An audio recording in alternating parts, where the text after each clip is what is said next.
You'll defend a friend the second someone criticizes them. You'll tell them they're allowed to make mistakes. You'll remind them they're doing their best. But when you mess up the exact same way, something else takes over. The voice in your head doesn't sound like the one you use for the people you love. It's sharper, colder, less patient. And here's the strange part. You don't even notice it happening because it feels like honesty, not cruelty. By the end of this video, you'll understand why your brain treats you so differently from everyone else you love, and why that isn't a character flaw. It's a pattern that was built for a reason. First, let's clear something up. You are not broken, and you are not secretly self-hating. Most people who are hardest on themselves are actually some of the most caring people you'll ever meet. That's not a contradiction, it's a clue. Your brain isn't failing to love you, it's protecting you in the only way it learned how. So where does this come from? The first layer is what psychologists call internalized standards. Somewhere early on, you learned that being hard on yourself kept you safe. Maybe it helped you avoid disappointing someone, or it kept you one step ahead of criticism before it arrived. Think about report cards, or a parent who praised effort only when it came with results. The brain doesn't forget lessons like that. It just stops calling them lessons and starts calling them who you are. But here's where it gets interesting. That harsh inner voice isn't actually punishing you. It's trying to prevent pain before it happens. If you criticize yourself first, no one else's criticism can catch you off guard. It feels like control. It feels like preparation. It's not, but your nervous system doesn't know the difference between real danger and emotional risk.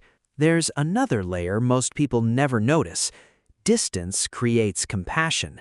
It's far easier to be gentle with someone else's pain because you're not inside it.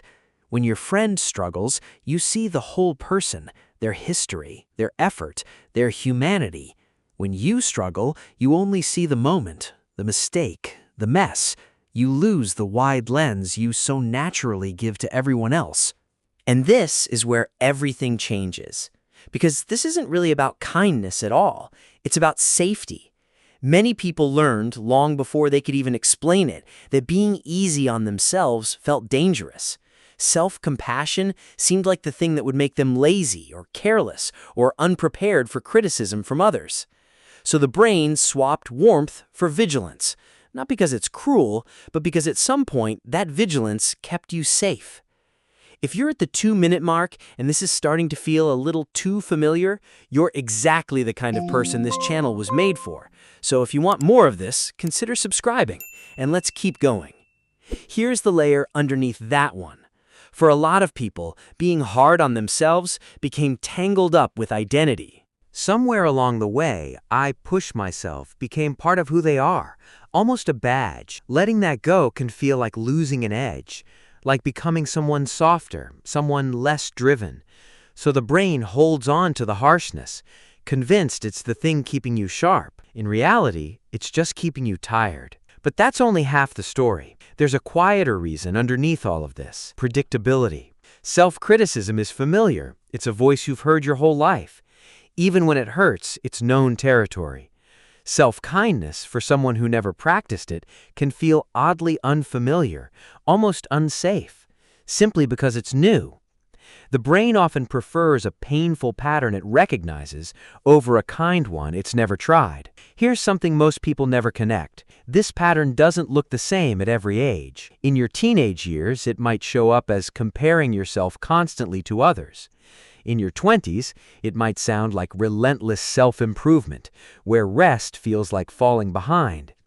In your 30s and beyond, it often becomes quieter, a background hum of not enough, even when life looks fine from the outside. The behavior doesn't disappear with age, it just changes its voice. And now, the deepest layer, the one that reframes everything. Being harsh with yourself was never really about punishment. It was about control in moments where you had none. If you can criticize yourself first, you feel like you're choosing the pain instead of waiting for it to arrive. It's not self-hatred. It's an old, exhausted form of self-protection. Your mind trying to manage uncertainty the only way it knew how. That's the realization most people never get to.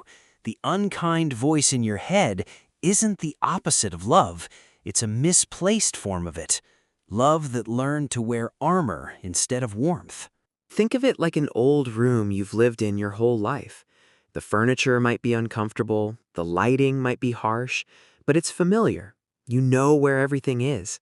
Self-kindness can feel like stepping into a new room, softer but unfamiliar.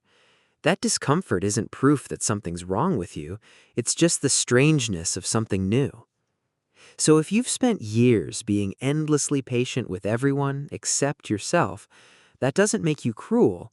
It makes you someone who learned a long time ago that softness toward yourself wasn't safe to offer. But the same heart that knows how to comfort a friend at 2 a.m., that shows up for people without hesitation, that heart already knows how to be gentle. It's simply never been pointed inward. You don't need to fix this. You don't need to force yourself to suddenly feel differently. You just get to notice it now, gently, without judgment, the way you'd notice it in someone you love. If this felt familiar, you're not alone in it.